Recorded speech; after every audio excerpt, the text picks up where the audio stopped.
दमोह के एक स्कूल में बेटियों को सर पे कुछ बांध के ही आओ, ये नियम बना दिया। मैं सावधान करना चाहता हूं, मध्य प्रदेश की धरती पर ऐसी हरकतें नहीं चलेगी। हिजाब विवाद इन दिनों दमोह सहित पूरे प्रदेश में सुर्खियों में छाया हुआ है। सरकार और प्रशासन मामले में लगातार डैमेज कंट्रोल करने की कोशिश कर रही है, लेकिन कोई ना कोई इस मुद्दे को फिर हवा दे रहा है। इस मामले को लेकर मुख्यमंत्री, कलेक्टर और जिला शिक्षा अधिकारी सभी के अलग अलग बयान सामने आ रहे हैं। जनता समझ नहीं पा रही कि आखिर सही कौन है। बीते दिन स्कूल प्रबंधन ने इतने हंगामे के बाद प्रेस वार्ता कर ड्रेस कोड में बदलाव करने की बात कही, तो उससे कुछ ही देर बाद कलेक्टर ने एसपी ऑफिस पहुंचकर स्कूल प्रबंधन के सुर में सुर मिलाते हुए प्रेस वार्ता की। लेकिन उसके कुछ देर बाद राष्ट्रीय बाल संरक्षण आयोग की एक टीम दमोह पहुंच गई और पूरे मामले ने सियासी मोड़ ले लिया। दरअसल गंगा जमुना स्कूल में स्कार्फ जैसे हिजाब में हिंदू छात्राओं का फोटो वाला पोस्टर सामने आने के 3 दिन बाद राज्य बाल अधिकार एवं संरक्षण आयोग की टीम दमोह पहुंची। टीम ने स्कूल पहुंचकर निरीक्षण किया। इस बीच छात्राओं के पंजीयन फॉर्म की जांच की तो हर फॉर्म पर छात्राओं का फोटो हिजाब नुमा स्कार्फ वाला मिला। शिक्षकों के लॉकर की जांच के दौरान उर्दू साहित्य भी मिला, जो सिलेबस में शामिल नहीं था, फिर भी शिक्षक अपने लॉकर में रखी थी।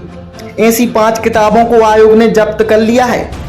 इधर गौरव दिवस पर छतरपुर आए सीएम शिवराज ने मंच से स्कूल की मान्यता निरस्त करने की घोषणा की, तो उधर शिक्षा विभाग के ज्वाइंट डायरेक्टर ने स्कूल की मान्यता को शिकायत से हटकर अन्य बिंदुओं को आधार मानते हुए निलंबित करने का पत्र जारी कर दिया।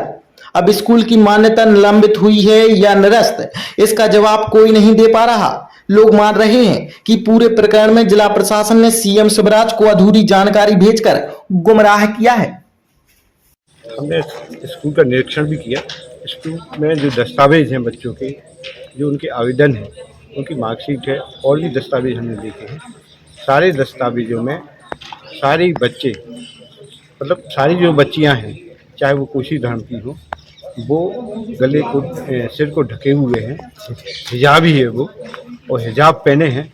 और हमारी गैर मुस्लिम जो बच्चियां हैं वो कभी भी सिर नहीं ढकती। हमारे यहाँ कोई ऐसी कोई परंपरा है नहीं कि वो कभी ढकें। ये तो मर्यादावश जो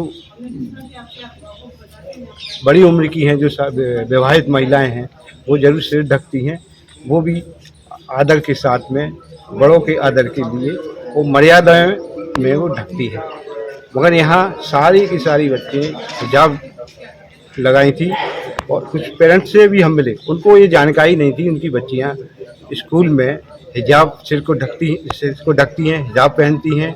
लेकिन उनको जब ये घटना हुई, इस घटने के बाद में ये जानकारी मिली, उस स्कूल में जाके मेन गेट पर कोई उनको हिजाब पहनाता था, सिर उनका ढकता था। ये बड़ा आपत्तिजनक है।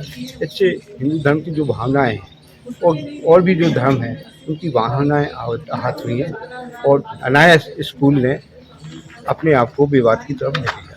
सर, इसमें आज स्कूल प्रबंधन ने एक एडवाइस वो जारी किया है कि हम अब ये स्वैच्छिक कर रहे हैं, जो बच्चे पहनना चाहें वे, तो क्या इनसे ये मामला कम हो जाता है? नहीं, बिल्कुल नहीं होता, बिल्कुल नहीं होता। जो उनकी भावनाओं को आहत पहुंचाया है, उससे इनके आगे के कदम में जो ये नहीं करेंगे, उससे माननीय मुख्यमंत्री जी द्वारा सख्त जांच के आदेश दिए गए थे।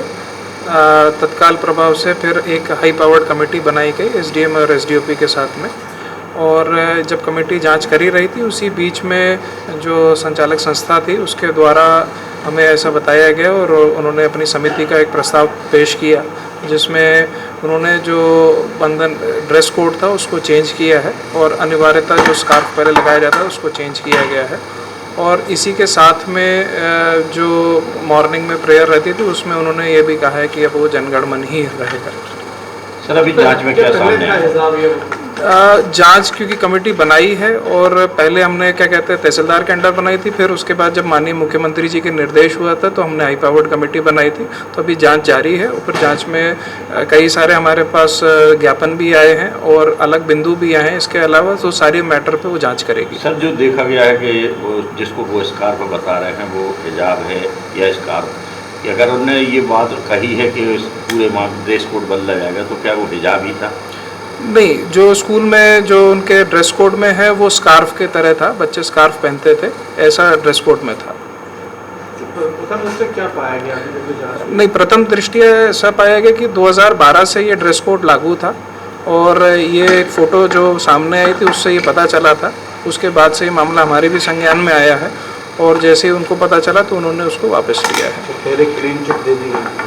नहीं, हम लोगों ने जो पहले जांच करी थी वो जिला शिक्षा अधिकारी द्वारा जो जांच करी गई थी वो बेसिक प्राइमा फेसी ये था, कोई दबाववश कोई धर्मांतरण ऐसी कोई चीज़ तो गतिविधि तो नहीं चल रही। उसमें थाना प्रभारी भी गए थे तो उसमें उस समय ऐसा कोई चीज़ समझ में नहीं आई थी।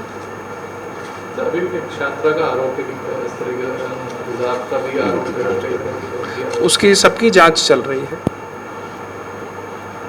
अगर सर जांच में दोषी पाए जाते तो क्या कार्रवाई की जाएगी? सख्त से सख्त कार्रवाई की जाएगी।